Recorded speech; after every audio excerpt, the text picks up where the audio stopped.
In American Hustle, a brilliant con man and his seductive partner find themselves caught up between the New Jersey mafia and the FBI. Hi, Bradley Cooper. Welcome to Made in Hollywood, and I hope you enjoy a scene from American Hustle. He wasn't necessarily in good shape, and he had this comb-over that was rather elaborate. He had this confidence that drew me to him.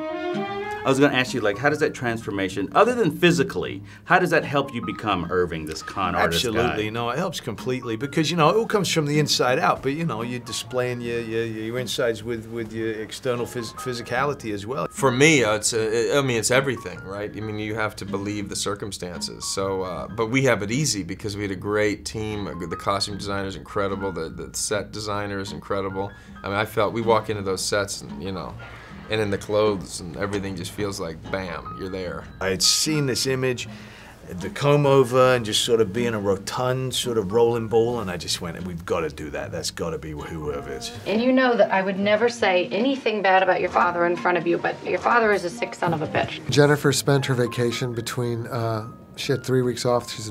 She works constantly between X-Men and Catching Fire. And I said, I just have to call you and say, I don't know. I know you don't want to work right now, but as your friend, I feel I need to at least tell you what this opportunity is. Don't repeat that. But yes. She said it's all about instinct working on these films, and if you go with it, it's the best experience of her life to work that way.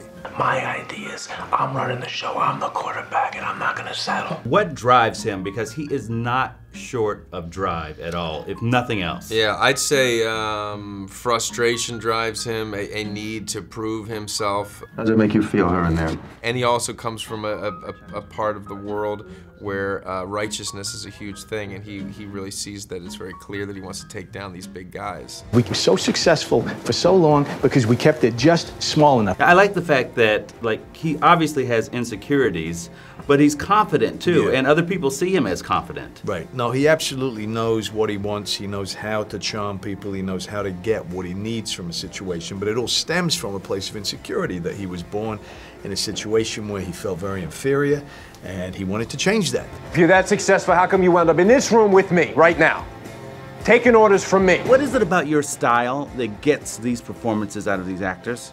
I think I know what I want. So there's a certain kind of salt-of-the-earth characters that I'm writing for each actor. So it's like this. These guys, they're talking to Jeremy. We cross legs. Now Jeremy gets in there. He sets up a 360-degree environment, so everybody moves within that as he, you know, moment to moment. You know, we come up with what we're doing, but David will come up with ideas or new places to shoot the scene. Like, great, now go to the window, like, but while the camera's rolling. I think we all owe it to David. He does have this uncanny ability to get his actors to a place of utter, I say vulnerability, but it's almost like a pure creative state is what I would say. He creates a real raw energy on the set. There's a great deal of spontaneity, and so at any given moment, if I had this all in my head, if it felt appropriate, I would just come out with some of Mel's lines, you know, and so many of them end up in the film because they're true, they're real. It was awesome to get to work with these actors and get to play these characters and sort of on this set that David creates. Great. Cut. Done. Thank you. Beautiful scene. There's an excitement in the air on the set because it's like these athletes are there, and they're only there for one reason. They're there because they see it as an opportunity to do something with their art that they haven't done before. And so it makes it exciting. That's what we need to be thinking about right now. We got to get over on all these guys. It's got to be the best we've ever done.